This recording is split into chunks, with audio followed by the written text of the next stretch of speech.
Imagine कीजिए आप सुबह उठे, बाहर गए, एकदम अच्छा माहौल है, आसमान भी शांत नज़र आ रहा है, sun rises over the horizon and life आपकी बिल्कुल ऑर्डिनरी पहले जैसी ही है। लेकिन एक चीज़ जिसको हम इमेजिन भी नहीं कर सकते वो आसमान में है। हमारे सोलर सिस्टम के कुछ ही किलोमीटर्स दूर एक चीज़ साइलेंटली हमारे सोलर सिस्टम की ओर बढ़ती चली जा रही है। And the thing is black hole, the most mysterious and terrifying object in the universe. Invisible, unstoppable and unseen, और इतना ज़्यादा इमेंस ग्रेविटेशनल पुल कि चुटकी बजाते ही आपको अपने अंदर खींच लेगा। एस्ट्रोनॉमर्स को पहले कुछ ना कुछ तो डिस्टर्बेंस क्रिएट होती हुई नजर आएगी हमारे सोलर सिस्टम के अराउंड, लेकिन जब तक ये ब्लैक होल हमारी पृथ्वी के पास आएगा तब तक बहुत ज़्यादा देर हो चुकी होगी। ये ब्लैक होल की मिस्ट्री बहुत ही ज़्यादा टेरिफाइंग है, क्योंकि ये कॉस्मोस की इनविजिबल आंख जो किसी को दिखाई नहीं देती, एब्सोल्युटली नथिंग, और जो भी इसकी बाउंड्री के पास पहुंच जाता है, जिसको हम इवेंट हॉरिजन बोलते हैं, इट्स गॉन फॉरएवर। मिस्ट्री का एक ऐसा और पावरफुल कॉम्बिनेशन जो हमें बिल्कुल ही तबाह कर देगा। वैसे तो मैंने ब्लैक होल्स के बारे में बहुत सारी वीडियोस बना के रखी हुई है अपने चैनल में, और आप जाकर देख सकते हैं। वैसे मैं अपने डिस्क्रिप्शन में भी लिंक दे दूंगा, लेकिन अगर इस वीडियो में आप नए हैं, मैं फिर भी आप लोगों को ब्लैक होल के बारे में थोड़ा सा बता ही देता हूँ। ब्लैक होल हमारे यूनिवर्स का सबसे ज़्यादा टेरिफाइंग और डिस्ट्रक्टिव मटेरियल, जिसके पास अगर कोई जाता है तो कोई भी लौट कर नहीं आ सकता। और अगर हमें इवेंट हॉरिजन यानी कि उसके बाउंड्रीज वहाँ से एस्केप करना है तो हमें लाइट की स्पीड से भी ज़्यादा तेज़ी से निकलना होगा, and that's impossible. Black hole का ग्रेविटेशनल पुल ही सब कुछ है। एक बार इसमें कोई चीज़ गई तो वो इतनी ज़्यादा थिन, इतनी ज़्यादा तेज़ी से अंदर खींची जाती है कि वो मिलीमीटर्स के भी मिलीमीटर्स में स्ट्रेच हो जाती है। और ये वीडियो सिर्फ फेयर के लिए नहीं है कि अगर हमारी पृथ्वी के पास ब्लैक होल आ जाए, यानी कि मैं आप सबको डरा रहा हूँ, but it's about understanding, imagining and learning. And at the end आप लोगों को समझ में आ जाएगा कि ब्लैक होल क्या चीज़ है और इसके कॉन्सिक्वेंसेस क्या हो सकते हैं। It's just imagination, because we know what black hole is, but we don't know if black hole comes near the earth क्या क्या हो सकता है। तो चलिए मेन टॉपिक पर आते हैं कि अगर ब्लैक होल हमारे सोलर सिस्टम में एंटर कर जाए तो क्या हो सकता है। पहली चीज़, डिस्टर्बेंस ऑफ ऑर्बिट्स। मान के चलो पहले की तरह नॉर्मल हमारा सोलर सिस्टम ठीक काम कर रहा है, लेकिन अचानक से एक चीज़ आती है, यूनिवर्स का डिस्ट्रॉयर, सन से millions and billions time stronger gravity लेकर हमारे सोलर सिस्टम में एंटर होता है। हमारे last planets Neptune and Uranus वो तो आसानी से गए उसके अंदर, एंड जैसे जैसे ब्लैक होल पास आएगा वैसे ही डिस्टर्बेंस और भी ज़्यादा बढ़ती चली जाएगी। दूसरी चीज़, destruction of our nearest planets. हमारे नियरेस्ट और बिगेस्ट प्लैनेट्स जैसे कि जुपिटर और सैटर्न, इनका साइज बहुत ज़्यादा बड़ा है, लेकिन ब्लैक होल के सामने ये तो कुछ भी नहीं है। और जैसे ही ये प्लैनेट ब्लैक होल के अंदर जाएंगे वैसे ही हमारे सोलर सिस्टम में एकदम डिस्टर्बेंस क्रिएट हो जाएगी, क्योंकि थोड़ा सा ग्रेविटेशनल पुल अर्थ पे भी लगेगा और सन पे भी लगेगा, और सन हमारी पृथ्वी की ओर खींचा चला आएगा। तीसरी चीज़, द फेट ऑफ द सन। मान लो ब्लैक होल सन के पास आया और सन की ग्रेविटी भी बहुत ज़्यादा स्ट्रॉन्ग है, जिसने एक पूरे सोलर सिस्टम को अपनी ओर खींच के रखा हुआ है। एंड अगर इन दोनों की टक्कर होती है, ब्लैक होल इसको अपनी तरफ खींचेगा, लेकिन सन के ग्रेविटेशनल पुल के साथ जो उसकी आउटर लेयर है वो बर्स्ट हो जाएगी। उसके साथ बहुत ज़्यादा रेडिएशंस पूरे सोलर सिस्टम में फैल जाएंगे, और ये भी हो सकता है कि ब्लैक होल के हमें तबाह करने से पहले सन की रेडिएशंस और सन की ये फ्लेयर्स हमें तबाह कर दें। एंड अगर आपने ब्लैक होल के बारे में थोड़ी सी इन्फॉर्मेशन गेट करनी है, या तो आप मेरी वीडियोस देख सकते हैं, या फिर आप एक मूवी में आपको सजेस्ट करता हूँ, द इंटरस्टेलर, आप वो जाकर देख सकते हैं। इतनी कमाल की मूवी है कि आपको ब्लैक होल के बारे में, ब्लैक होल की टेरिफाइंग पावर्स के बारे में पता चल जाएगा। और उसके बाद आप ब्लैक होल का नाम जब भी सुनोगे तो आपके माइंड में इंटरस्टेलर मूवी भी आएगी और थोड़ा सा खौफ भी आएगा। And now the main thing, what will happen to the earth if the black hole comes closest. Point number 1, पहले तो हमारा आसमान थोड़ा सा स्ट्रेंज नजर आएगा। हमारे प्लैनेट की चारों ओर अलार्म साइंस बजने लग जाएंगे, एंड जो भी हम ऊपर आसमान में स्टार्स देखते हैं जो एक फिक्स्ड पोजीशन पर हमें नज़र आते हैं, वो सारे गायब हो जाएंगे।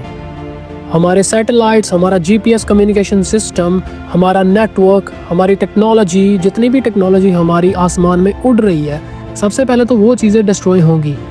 And the most terrifying thing is, अगर कुछ लोग एयरप्लेन में ट्रैवल कर रहे हैं और आपके सामने ब्लैक होल आ रहा है, उनको कितना बड़ा नज़ारा देखने को मिलेगा। और वो भी सोचते होंगे कि आसमान में एक नई चीज़ आई है, चलो इसकी फ़ोटो लेते हैं। Point number 2, spaghettification of Earth. जब ब्लैक होल कुछ ज़्यादा ही पास आ जाएगा तब ग्रेविटेशनल पुल इतना ज़्यादा अफेक्ट करेगा कि हमारी पृथ्वी धीरे धीरे स्ट्रेच होने लगेगी। जो भी बिल्डिंग्स हैं, ओशंस हैं, हमारे माउंटेन्स हैं, वो ब्लैक होल की तरफ यानी कि आसमान की तरफ धीरे धीरे स्ट्रेच होते चले जाएंगे। और जैसे ही ये ग्रेविटेशनल पुल हमारी अर्थ को अफेक्ट करेगा, वैसे ही हमारी पृथ्वी के सबसे पहले थोड़े से टुकड़े होंगे, और टुकड़े होने की वजह से हमारी पृथ्वी का जो अर्थ's मेंटल है वो डिस्टर्ब हो जाएगा और सारे वोल्केनो एक साथ तबाह होंगे और ज़मीन से पहले ही आग उबलती हुई आएगी जो हमें सबसे पहले तबाह करेगी। और मान लो आप बच भी गए तो आप ब्लैक होल में अपने आप को खींचते हुए देख पाएंगे, अपनी बोन्स, अपनी स्किन स्ट्रेच होती हुई देख पाएंगे और एक ही सेकंड में आपका पता ही नहीं चलेगा क्या बन गया। Point number 3, final injection, the event horizon. अब इवेंट हॉरिजन क्या है? इवेंट हॉरिजन वो चीज़ है जिसको हम वो ब्लैक होल की मेन चीज़ बोलते हैं। The centre of the black hole is known as the event horizon. मान लो आप बच भी गए, मान लो आप बहुत ही ग्रेविटेशनल पुल के साथ ब्लैक होल में जा रहे हो, इतनी तेज़ी से जाओगे आपको चारों ओर अंधेरा दिखाई देगा क्योंकि वहाँ पर तो लाइट भी एस्केप नहीं कर सकती। एंड यही चीज़ है जो इसको सबसे ज़्यादा खतरनाक बनाती है, वो है ग्रेविटेशन। अभी आपने ग्रेविटेशन के बारे में जाना ही कहाँ है, अभी आपको यही चीज़ पता है कि अर्थ पर ग्रेविटी प्रेजेंट है और यही ग्रेविटी सेम ईच प्लैनेट पे प्रेजेंट है, यानी कि हमारे सन पे भी प्रेजेंट है, जिसने पूरे सोलर सिस्टम को कैरी करके रखा हुआ है। लेकिन the God of gravity, black hole के बारे में आपको कुछ नहीं पता। वहाँ पर लाइट भी एस्केप नहीं कर सकती, अगर लाइट भी जाती है कुछ भी नहीं दिखाई देगा भाई आपको। And this will be the ending of the whole solar system. और हम ये भी नहीं पता कर सकते कि वो हमारे सोलर सिस्टम को तबाह करके और कितने सोलर सिस्टम तबाह करेगा। क्या पता वो पहले ही हमारे नियरेस्ट सोलर सिस्टम को तबाह करता चला आ रहा हो एंड हमने नोटिस ही बाद में किया कि आसमान में कुछ तो गड़बड़ नज़र आ रही है। चलिए आपकी इमेजिनेशन को थोड़ा सा और गहराई में लेके जाते हैं। मान लो ब्लैक होल आपके पास, मान लो ब्लैक होल धरती के पास आ गया, अब आप एस्केप कैसे करेंगे? अब आप धरती को बचाएंगे कैसे? वैसे उसके लिए बहुत ही ज़्यादा एडवांस टेक्नोलॉजी चाहिए क्योंकि ब्लैक होल कोई ऐसी वैसी पावर नहीं है।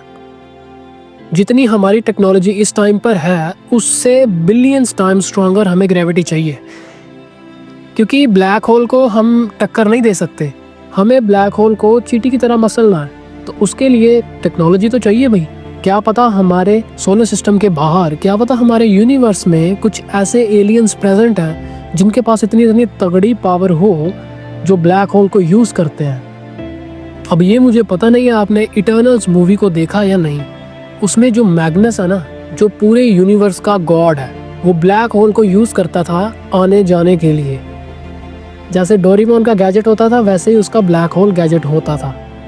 एंड इतनी ज़्यादा पावर को अटेन करना, that's impossible for this generation and the upcoming millions generations. सो अब आपको पता चला कि ब्लैक होल कितना ज़्यादा खतरनाक है। तो चलिए अब आप अपनी इमेजिनेशन से बाहर आइए और इस पृथ्वी का मज़ा लीजिए, क्योंकि किसी का कुछ पता नहीं है कब किसी ने चले जाना है। एंड हमारी पृथ्वी एक सुंदर प्लैनेट जिसके जैसा कोई भी नहीं है, वहाँ पर अपनी लाइफ एंजॉय कीजिए, क्योंकि ऐसा अभी तो कुछ होने वाला नहीं है, लेकिन जब हुआ तब आपको पता भी नहीं चलेगा, क्योंकि कुछ ही सेकंड्स में और आप गए, ऐसा होगा। सो आपको पता ही नहीं चलेगा आप कब मर गए, कब ब्लैक होल आया, एक सेकंड में सारी वारदात ख़त्म हो जाएगी। सो भाई ये थी मेरी video on what if the black hole comes closest to our earth. कैसी लगी आपको वीडियो? लाइक शेयर कमेंट ज़रूर करना, और ऐसे ही अमेजिंग स्पेस रिलेटेड वीडियो और टॉप 5 कंटेंट रिलेटेड वीडियो मैं आपको हर हफ्ते दिखाता रहूँगा। मेरे चैनल को सब्सक्राइब ज़रूर कर दीजिएगा, और अगर आपको किसी भी टॉपिक के रिलेटेड नई वीडियो चाहिए तो आप कमेंट सेक्शन में बता सकते हैं। तो मिलते हैं नेक्स्ट एक और कमाल की वीडियो में, तब तक के लिए बाय बाय।